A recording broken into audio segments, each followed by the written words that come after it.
হলুদ মরিচের গুঁড়া, পেঁয়াজ, রসুন দিয়ে ভালো করে মিশিয়ে জাল দিতে থাকুন পানি দিয়ে। নাড়াচাড়া করুন।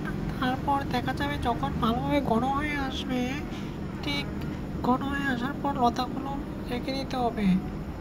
একটু একটু করে লতা কড়াইয়ের মাঝে রেখে দিতে হবে এবং আস্তে আস্তে করে সেটাকে নাড়াচাড়া করতে হবে। নাড়াচাড়া করতে থাকুন আস্তে আস্তে।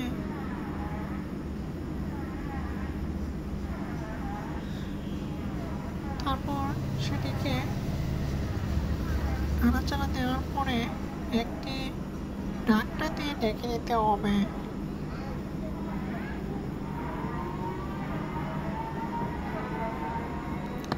ঢাকনা দিয়ে ঢেকে দেওয়ার পর কিছুক্ষণ জাল হলে ঢাকনাটা সরিয়ে নিতে হবে। আবার কিছুক্ষণ নাড়াচাড়া করতে হবে নাড়ার কাঠিটা দিয়ে।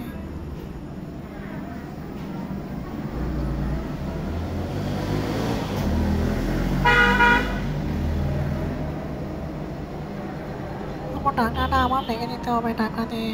ঢাকনা মাঝে মাঝে তুলে সেটাকে নাড়াচাড়া করতে হবে।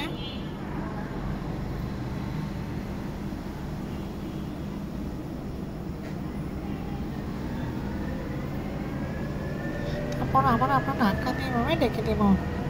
যখন এটা সিদ্ধ হয়ে আসবে তখন আবার আমরা একটু দেখবো যে ঠিক মতো সিদ্ধ হয়েছে কিনা। সিদ্ধ হওয়ার পর সেটা আমরা রেখে দেব এবং দেখবো যে রেখে দেবো বলতে এখানে দেখবো যে ভালোভাবে হয়েছে কিনা, রান্নাটা দেখবো তো হয়েছে কিনা। যখন দেখবো এটা হয়ে এসেছে তখন আমরা চুলার জাল বন্ধ করে দেবো এবং এটা চুলা থেকে উঠিয়ে রেখে দেবো। এভাবে আমরা লতা রান্না করতে পারি।